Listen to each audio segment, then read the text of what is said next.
merci d'être venu aussi nombreux. Je vais vous présenter d'abord. Moi, je m'appelle John Périchaud, je suis le secrétaire national du Pardem aux relations internationales.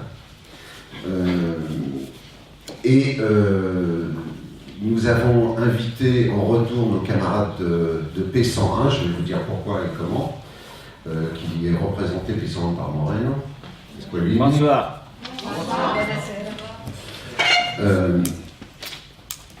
Nous faisons partie ensemble depuis quelques années d'une coordination internationale qui est la coordination internationale pour la sortie de l'Union européenne, de l'euro, de l'OTAN et du néolibéralisme.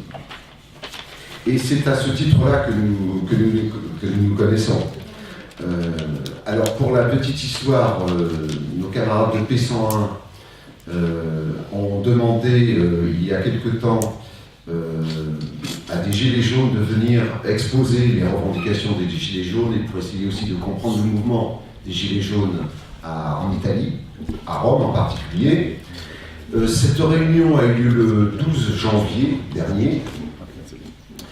Il y avait beaucoup de monde, la presse italienne était là, et évidemment, nos camarades de P101 avaient organisé cette réunion. Voilà, elle était composée de gens divers et variés. C'est la même chose ici, c'est-à-dire que nous sommes les organisateurs de cette réunion, mais le mouvement des Gilets jaunes, nous sommes Gilets jaunes, nous, dans notre parti, depuis l'origine, c'est-à-dire depuis le 17 novembre. Et nous avons fait comme tout le monde, c'est-à-dire que nous avons laissé de côté notre appartenance politique pour nous consacrer au mouvement. Donc c'est en tant qu'organisateur, nous sommes un parti politique, le parti de la démondialisation, mais c'est en tant qu'organisateur que nous intervenons et non pas en tant que représentant évidemment de quelques groupes de gilets jaunes que ce soit. Que ce soit bien clair. Voilà. À la suite de la réunion de Rome, nos camarades italiens ont décidé d'organiser une caravane de soutien au mouvement des Gilets jaunes français. Et naturellement, ils nous ont demandé donc d'organiser leur venue, tout simplement. C'est pourquoi nous intervenons. Voilà. Il s'agit pour eux et pour nous de véritable solidarité internationale et non pas, comme dirait M. Macron, d'ingérence de l'Italie ou de la France dans les affaires de nos pays respectifs. Mais c'est la tradition du mouvement social, du mouvement ouvrier international, d'être solidaire. Voilà. C'est pour ça qu'ils ont souhaité venir directement et participer à la manifestation cet après-midi, puisqu'ils étaient avec nous, et puis faire ce débat ensuite pour qu'on puisse échanger ensemble. Voilà. Moreno expliquera tout ça, et notamment peut-être ce qu'est P101. En quelques mots, bien sûr. Voilà. En tout cas, ils soutiennent, nos camarades italiens, le mouvement des Gilets jaunes et nos revendications. Ils ont d'ailleurs en partie les mêmes revendications, bien que les situations politiques soient différentes dans nos pays, mais enfin, en tout cas, il y a une grande partie de revendications communes, vous le savez. Quant à moi, pour terminé pratiquement, je vous ai dit que je participe au mouvement depuis le 17 novembre. En fait, pas depuis le 17, mais depuis le 21. Bon, vous n'en voudrez pas. Et moi, je suis du Val d'Oise, du 95, donc en région parisienne. Et la camarade qui est allée à Rome, qui est Patricia, elle aussi de région parisienne, elle est du 78, c'est-à-dire des Yvelines, du département des Yvelines. Voilà. Bon, donc, nous sommes là pour échanger. Je vais passer la parole, si vous voulez bien, successivement à un certain nombre de camarades. D'abord à Moreno, qui nous parlera de pourquoi ils ont souhaité venir et quelle est leur solidarité avec le mouvement. Ensuite, quelques minutes à Patricia, qui nous dira un petit peu comment elle a été reçue à Rome et ce qui s'est passé à Rome. Voilà. Et puis ensuite, moi j'aurais bien demandé à Jacques Cotta si les gens de Breil sont d'accord. Oui, je vais prendre la parole non pas pour les gens de Breil, mais pour moi-même. Eh bien écoute, Et en même temps... viens là, tiens. Ouais, allons-y. Bah oui. Donc je te passerai la parole après. Voilà. Et puis ensuite, s'il y a des gilets jaunes de divers groupes de Nice qui sont là, est-ce qu'il y en a? Déjà, nous, c'est Menton. À Nice, au Menton ou là autour, hein, peu importe. Nous, les Breil. Breil. Alors, est-ce que vous voulez intervenir pour Breil ou Jacques le fera? On va laisser la parole à Jacques. Ça dépend ce qu'il raconte. Oui, je suis d'accord. Il parle bien, mais ça ne veut pas dire que c'est censé. Et je suis prudent. Je suis prudent. Maria de Nice? Eh bien, viens, voilà. Viens, bien. Bah oui. Maria de Nice. Menton, tu m'as dit? Oui, on dit Menton, les deux. D'accord. Est-ce que... Suspect, ben voilà. Parfait. J'ai oublié Fabio, qui parlera aussi tout à l'heure en tant que gilet jaune italien. C'est un syndicaliste italien, Fabio. Voilà. Est-ce qu'il y a d'autres groupes? Cannes. Cannes. Bravo. Venez, Cannes. Cannes avec nous. Il faudrait une chaise pour Cannes, si je puis dire. Et non pas une canne pour chaise. Je peux laisser ma chaise et je reviens. Non, on peut tous tenir. Cannes. Quelqu'un d'autre? Nice.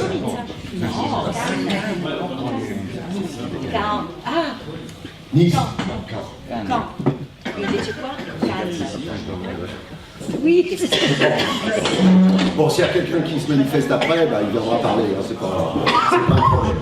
Alors, ce que je vous demanderais, c'est d'être assez court, parce que la salle, normalement, nous l'avons jusqu'à 22h, mais on va pouvoir peut-être négocier un peu. Donc, d'être court. Je suis le maître des horloges, donc je serai impitoyable.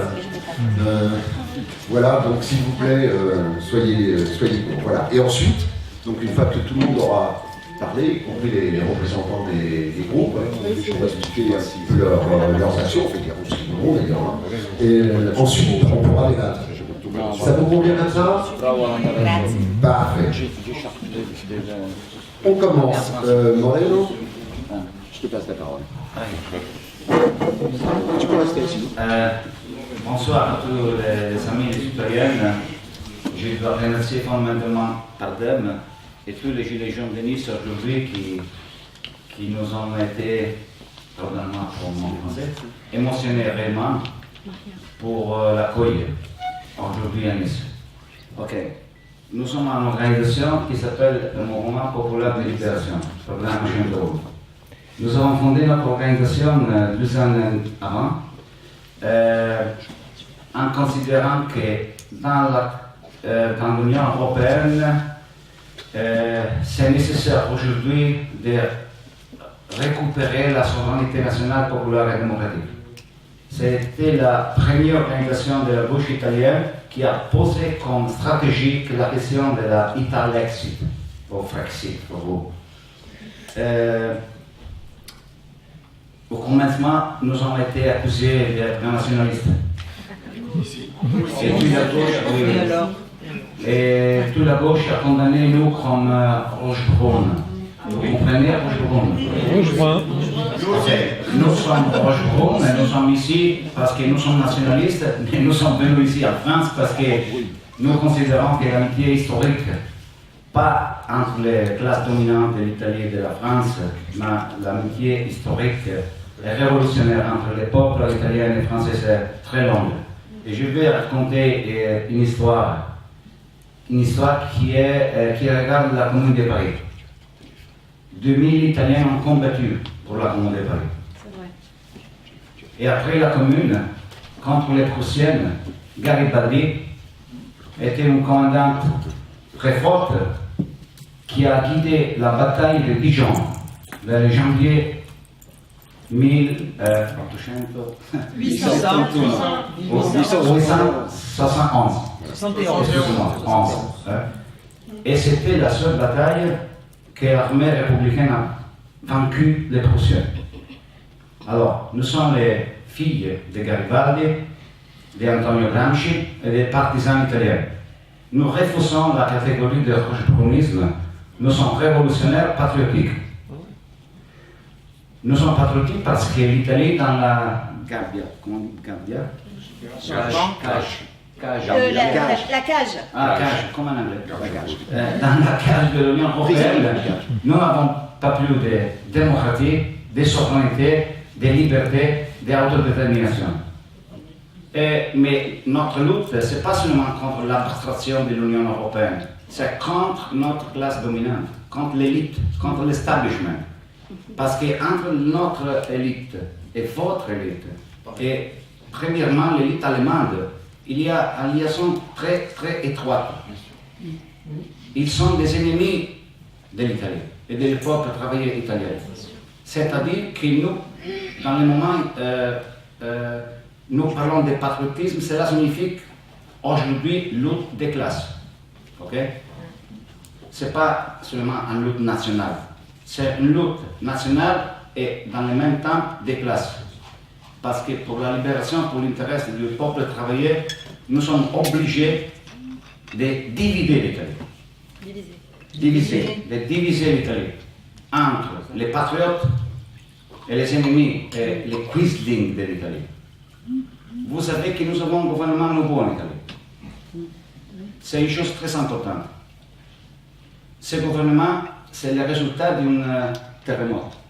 Un tremblement de terre très fort que nous avons eu l'année avant.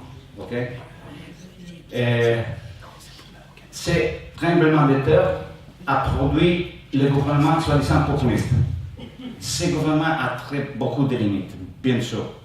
Ce n'est pas un gouvernement patriotique, mais c'est un gouvernement qui doit désobéir à Berlin, à Macron, à Bruxelles.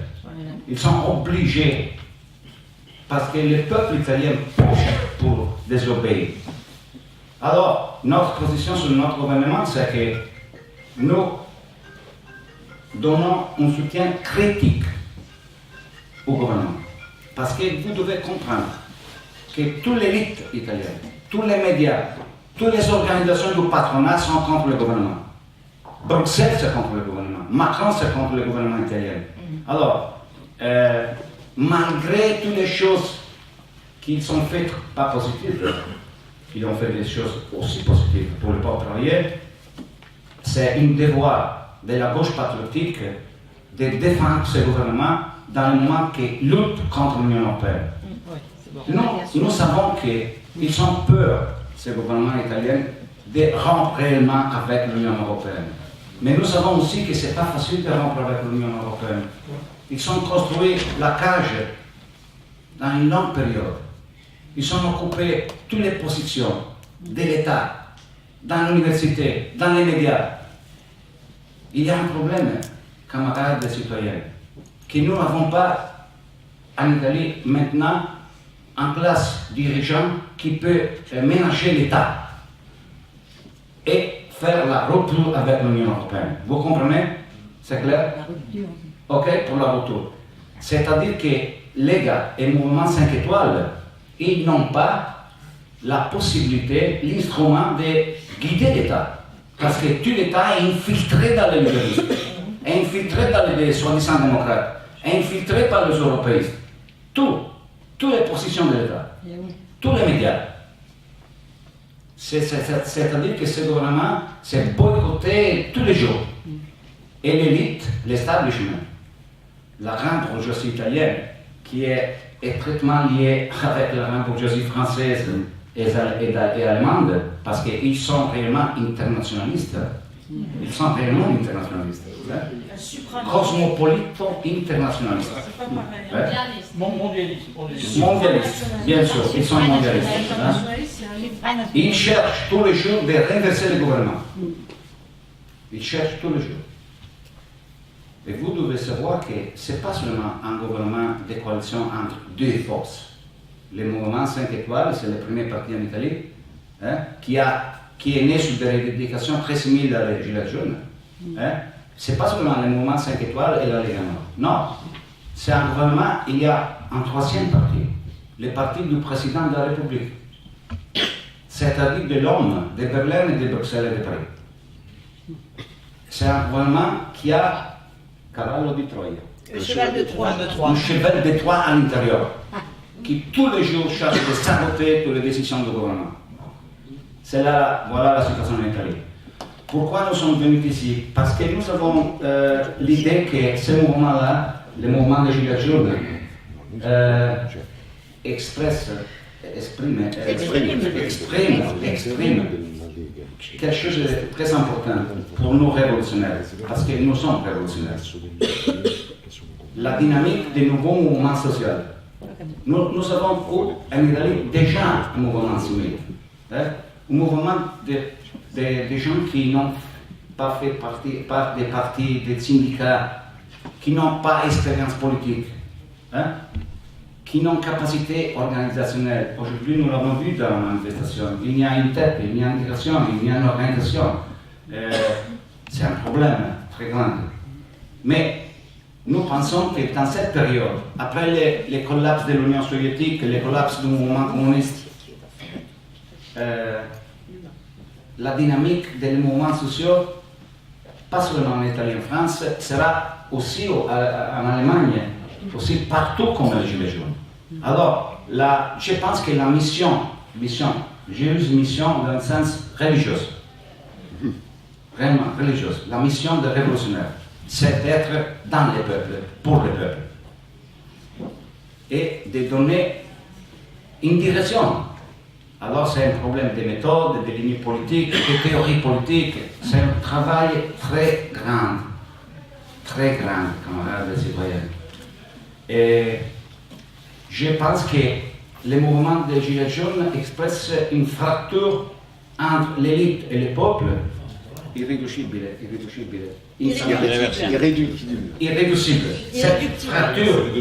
Cette fracture, c'est irréductible. Irréductible. Ah oui, irréversible. Irréversible. Oh, exact. C'est ça qui plaît. Cette fracture, c'est irréversible. Et sa fracture expresse une crise des régimes institutionnels et politiques stratégiques pour l'impérialisme européen, pour la bourgeoisie française, pour la bourgeoisie italienne. Et vous verrez aussi en Allemagne, dans les prochains futurs. Alors, nous lions avec Pardem, c'est parce que nous, qui sommes patriotes, nous devons construire une alliance européenne, révolutionnaire et démocratique et populaire, pour donner une direction révolutionnaire. Quel État nous voulons? Quel projet de pays nous avons? Quelle idée d'Europe nous avons? Une confédération? Peut-être. Mais pas sans monnaie unique, bien sûr. Non? Alors, il faut que nous construirons un nouveau international de peuples à partir du mouvement social.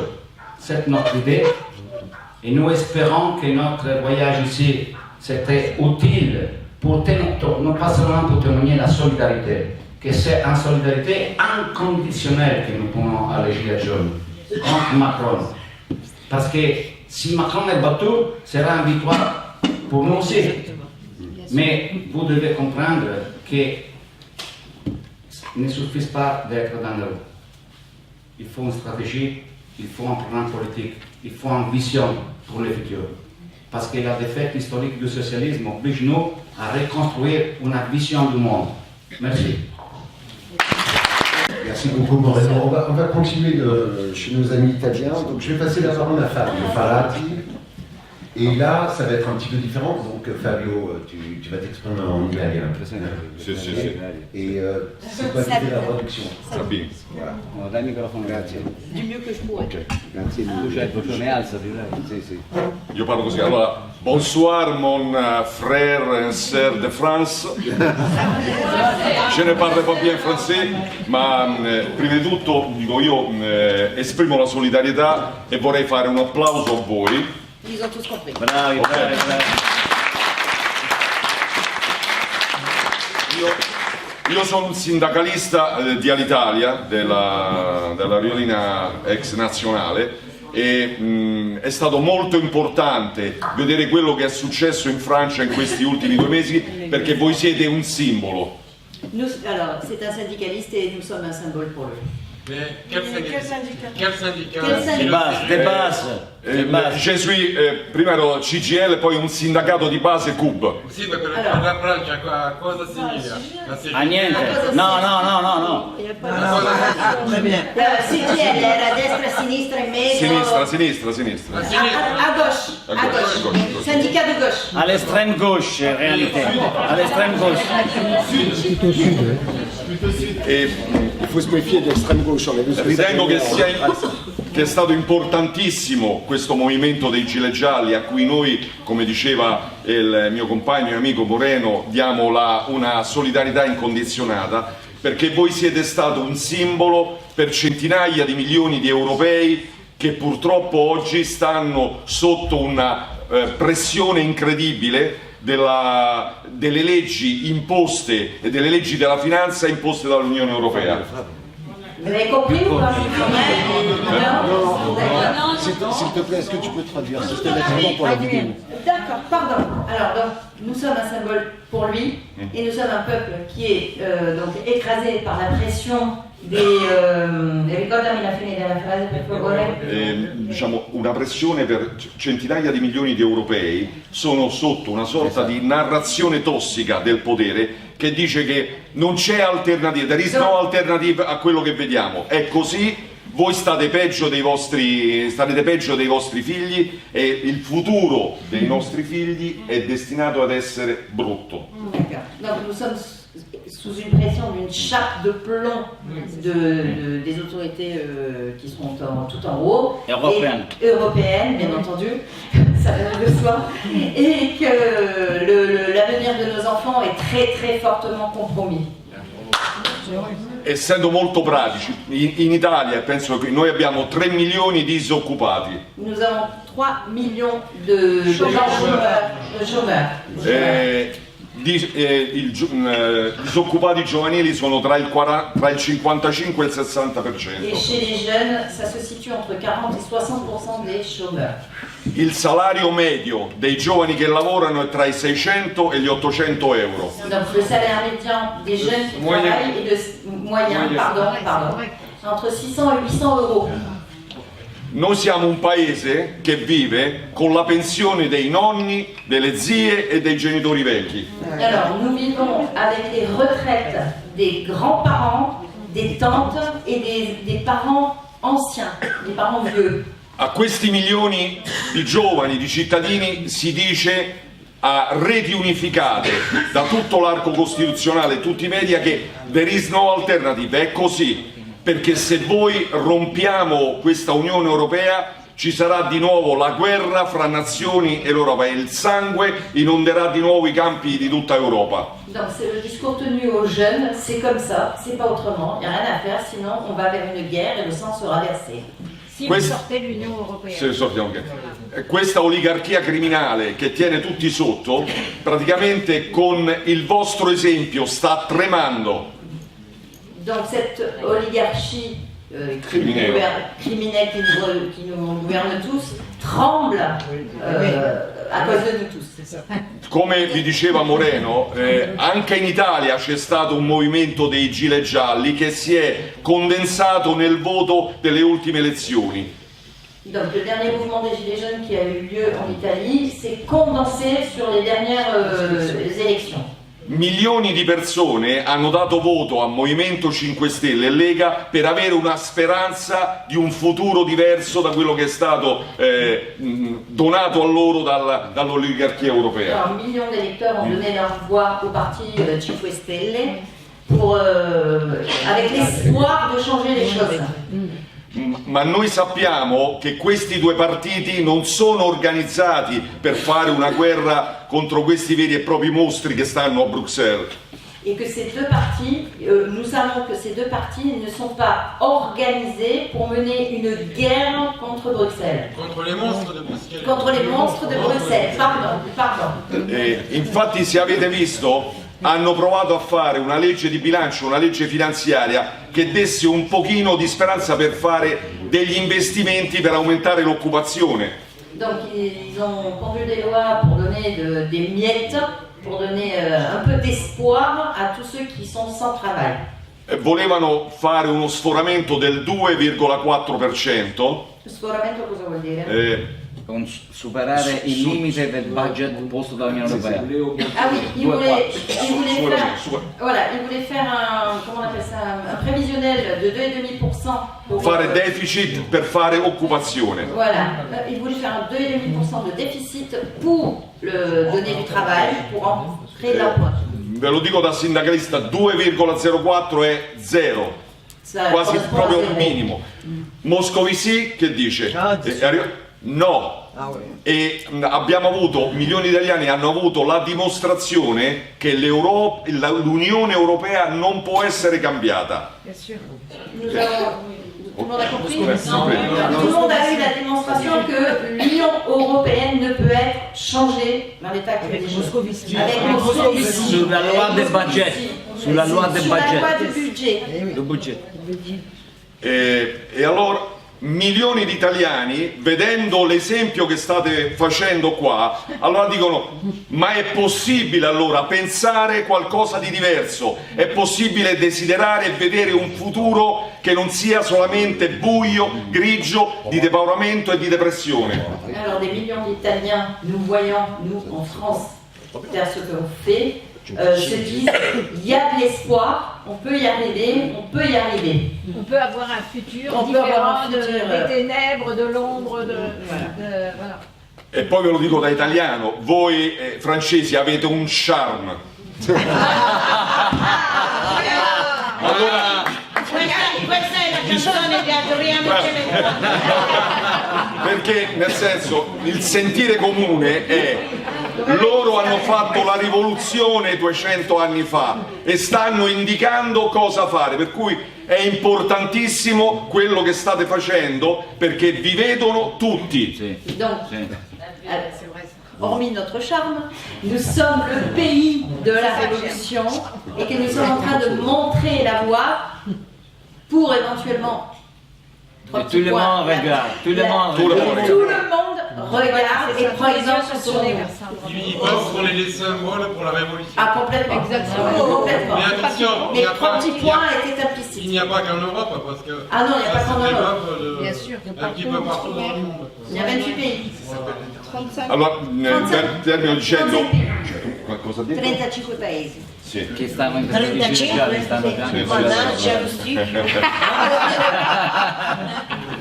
E diciamo, facendo ragionamenti molto pratici da chi tutti i giorni è a contatto con i problemi del lavoro, che En raisonnant pratiquement avec les gens qui ont des problèmes de travail tous les jours, la gente, grandi e i giovani, vogliono un lavoro per poter programmare un futuro, per poter programmare una famiglia. les gens veulent du travail pour pouvoir programmer leur futur avec du travail, avec une famille et un futur. Tutto questo nella nostra Europa non è più possibile.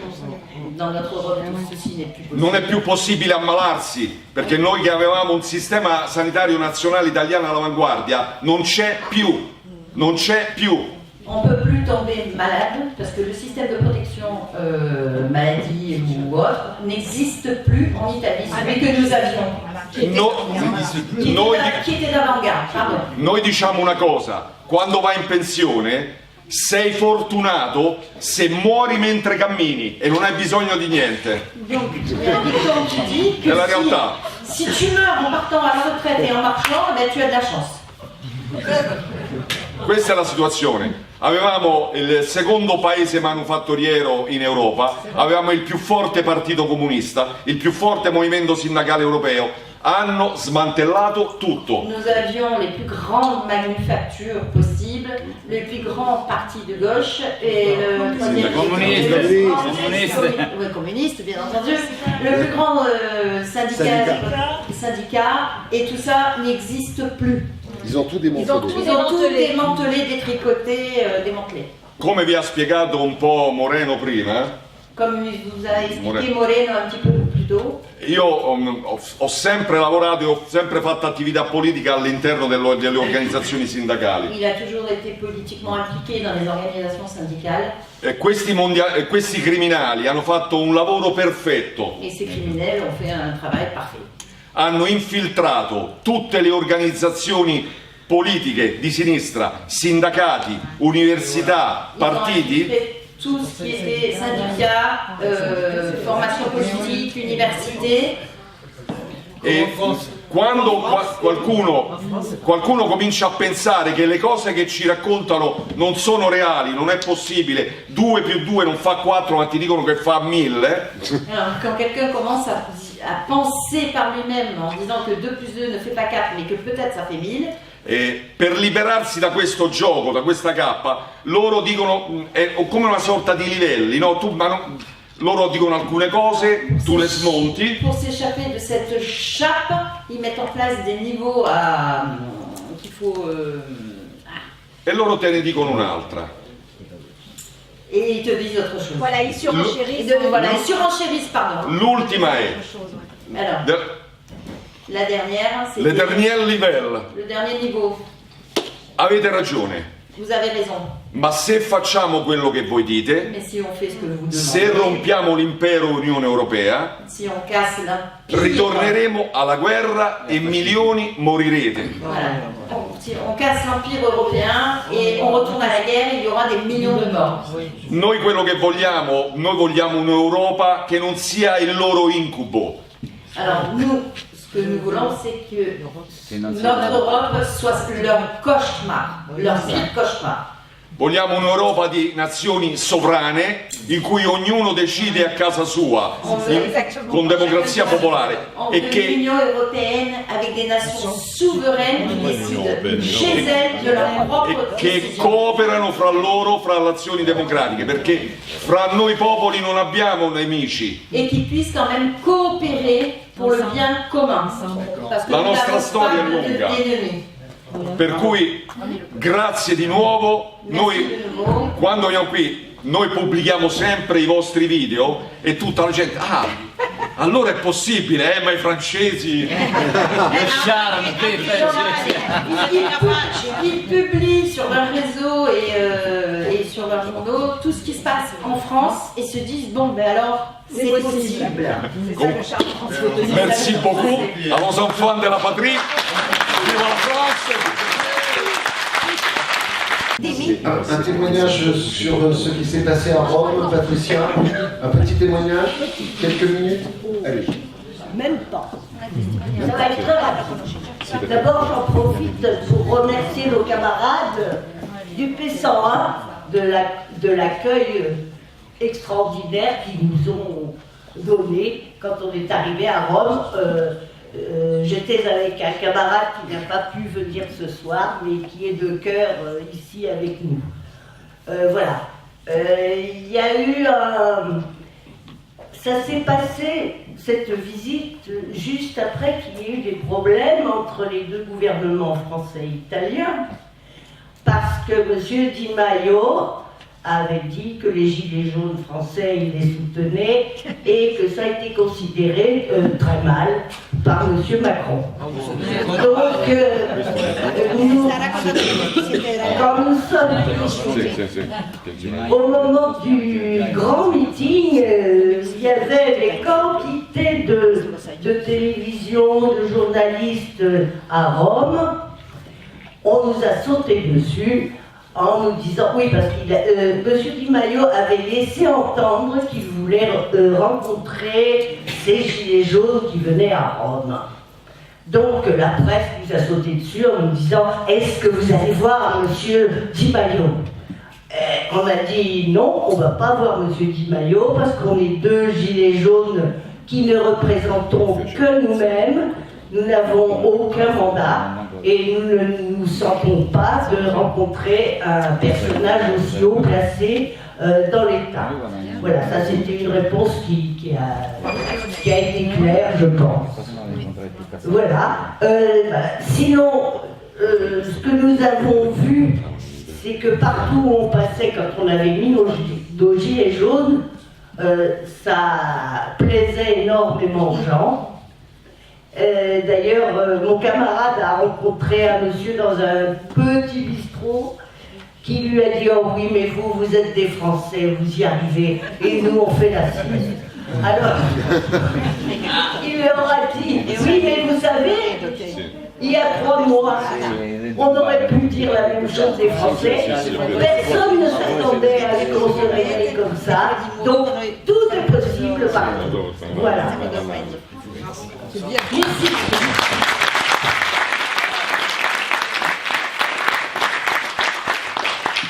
Merci Patricia. Jacques Cotta, que vous connaissez tous? Oui, merci.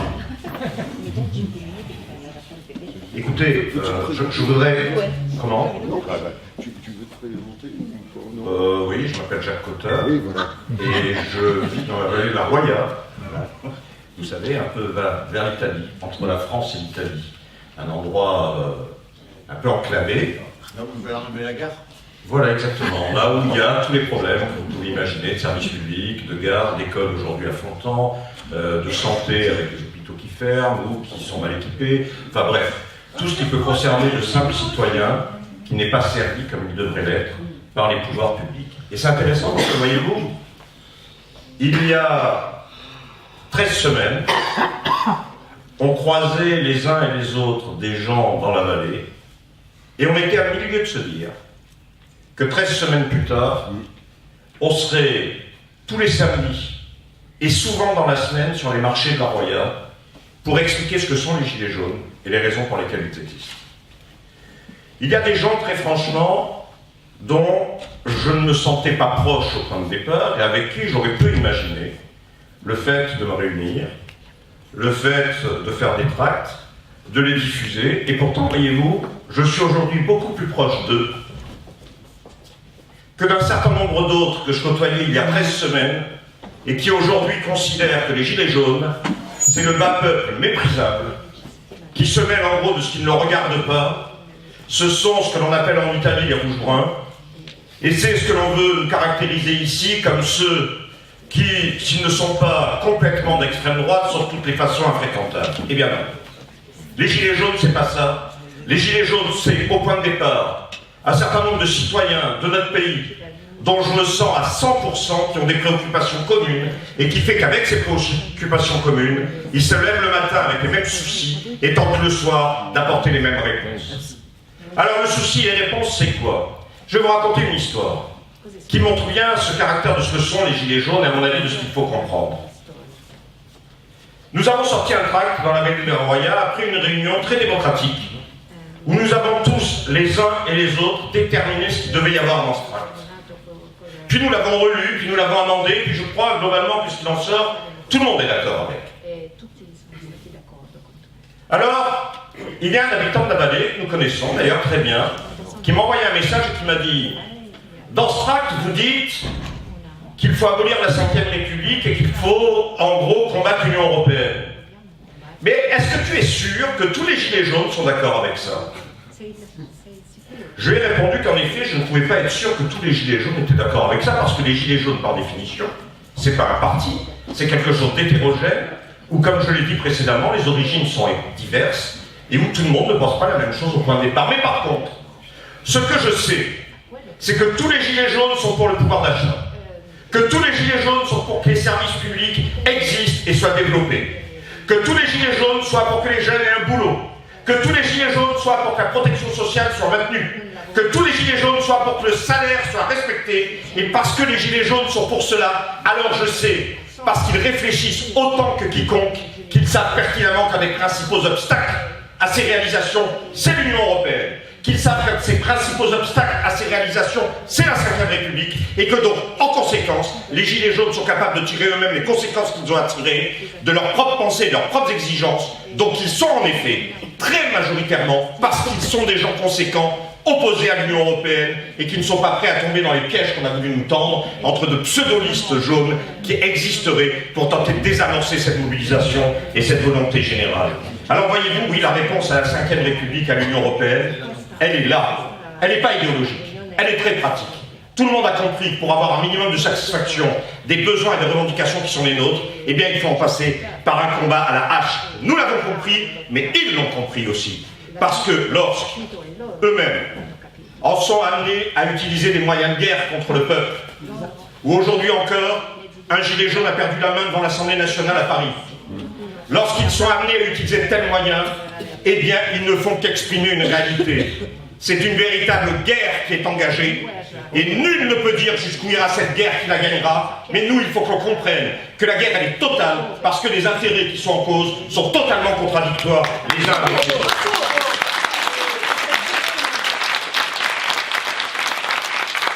Pour en finir, je voudrais dire deux choses. À nos amis italiens qui sont là, d'abord les remercier pour leur présence. Mais ensuite dire qu'à travers ce qu'ils nous ont dit, il y a à mon avis une chose extrêmement importante et une leçon qu'il faut que nous tirions les uns et les autres. Nous Français pour eux en Italie, mais aussi eux en Italie pour nous Français. La leçon c'est la suivante. Lorsque le gouvernement italien, qui comprend des gens peu fréquentables à mon avis, mais peu importe, répond à sa façon aux préoccupations du peuple italien, en disant le déficit ça doit être 2,4. Et lorsque M. Renzi, la gauche italienne, dit non, non, pas 2,4, 1,4, 1,6, c'est à cela qu'on s'était engagé auprès de Bruxelles, eh bien ça veut dire que le représentant de la gauche italienne propose qu'on serre un peu plus la ceinture au peuple italien, et que c'est la gauche italienne qui propose aujourd'hui à ce que le peuple italien souffre un peu plus, et que ses revendications ne soient pas satisfaites. C'est ça la réalité dans laquelle nous sommes. Et ça, si on ne comprend pas, on ne comprend pas ce que sont les gilets jaunes en France. Et en même temps, lorsque M. Moscovici, ex-ministre de M. Hollande, ex-ministre socialiste quand même de notre pays, c'est ça la réalité, lorsque M. Moscovici explique aux Italiens, non, non, 2,4 de déficit, c'est pas possible. Mais qu'est-ce qu'il dit, M. Moscovici, au nom de l'Union européenne? Il ne dit pas que 2,4 c'est trop, 2,4 tout le monde s'en fout. C'est possible 2,4. Il dit juste une chose. Il dit qu'il est intolérable qu'en Europe, un gouvernement dise que le peuple a des revendications et que ces revendications doivent être satisfaites. C'est ça qui leur est intolérable. Parce que s'ils acceptent sur l'Italie, alors ça veut dire qu'ici, ils doivent accepter pour la France et que Macron va perdre. Et c'est ce que nous allons nous employer à faire. Allez, jusqu'au bout, que Macron perde.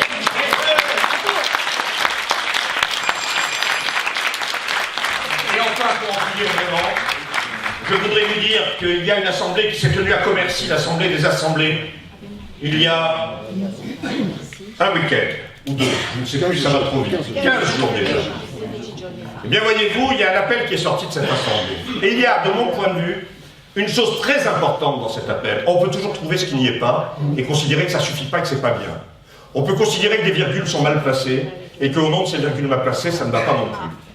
Et on peut aussi reconnaître l'essentiel. Et pour moi, l'essentiel, il est dans un mot d'ordre qui est dans cet appel et qui appelle à notre propre histoire, qui appelle à nos propres libérations, qui appelle à ce que nous avons à accomplir. L'appel de Commercy dit qu'il se prononce pour un gouvernement, par le peuple, pour le peuple et du peuple. Eh bien voyez-vous ça, par le peuple, pour le peuple et du peuple, c'est l'exigence de la démocratie, c'est l'exigence de la souveraineté, c'est l'exigence de notre libération. Et c'est pour ça que ce mot d'ordre est important.